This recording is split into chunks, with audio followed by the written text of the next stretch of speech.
China has been actively doing the needed legwork to increase its clout in the famed Horn of Africa. Beijing maintains close ties with almost all countries in this region. But lately, trouble seems to be sifting through this region as the Nile Dam dispute is turning volatile, paving the pathway to a needless conflict. China may have thought it was pertinent to don the mediator's hat to help solve the crisis.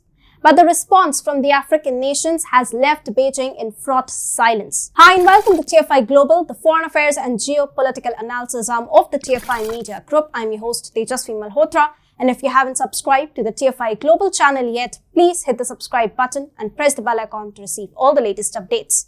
And please install our Apple and Android mobile app. The link is given below in the description. Let's begin. In January 2022, drifting away from his usual self, Chinese Foreign Minister Wang Yi announced all of a sudden the appointment of a special envoy to the Horn of Africa. Wang framed the announcement as an initiative of peaceful development in the Horn of Africa. The Horn of Africa, also known as the Somali Peninsula, is a large area in the Eastern African region. It is composed of countries like Ethiopia, Eritrea, Somaliland, and Djibouti. Beijing's hasty efforts to discuss and resolve the problem demonstrate the region's importance and the geopolitical influence China yearns for in the Horn of Africa region.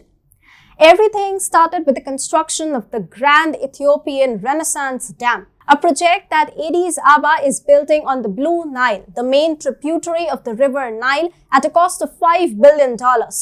This has invariably raised tensions with Egypt and Sudan, as they both fear it will threaten their water security.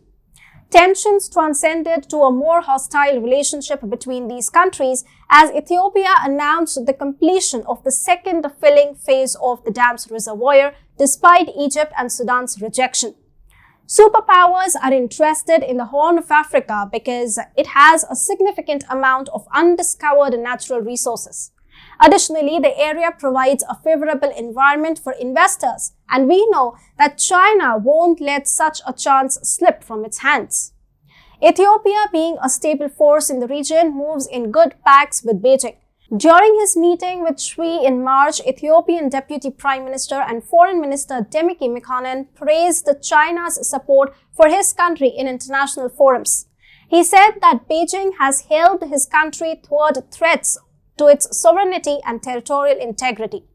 John Calabrese, director of the Middle East Asia project at the Middle East Institute, told that Ethiopia is a regional heavyweight in the Horn of Africa. It appears that Beijing sees Ethiopia as a key outpost from which to extend its political influence and commercial reach, he further added. You see, China, along with Russia, has gone to such lengths to support Ethiopia's stand against rebel Tigray forces, thereby taking the opportune moment to become the most trusted ally in this region.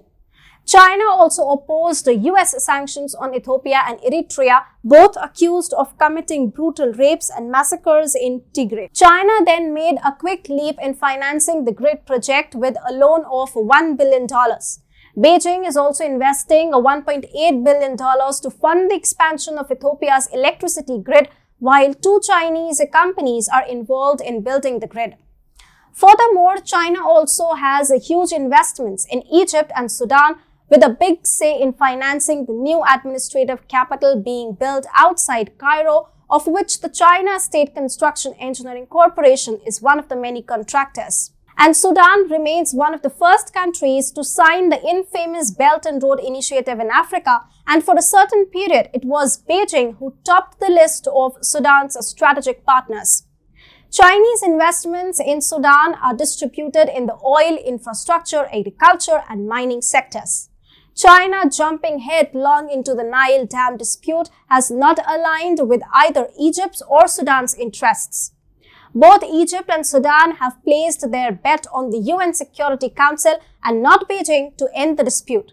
The popular view goes that China harbors a softer approach when it comes to Ethiopia. So, China's position in the Nile Dam dispute hangs in balance and is prone to get the wrath of both Egypt and Sudan. With Egypt and Sudan giving signs for China to step back from its mediatory role, it is sure that Beijing's pattern of wresting control over the Horn of Africa needs a rework.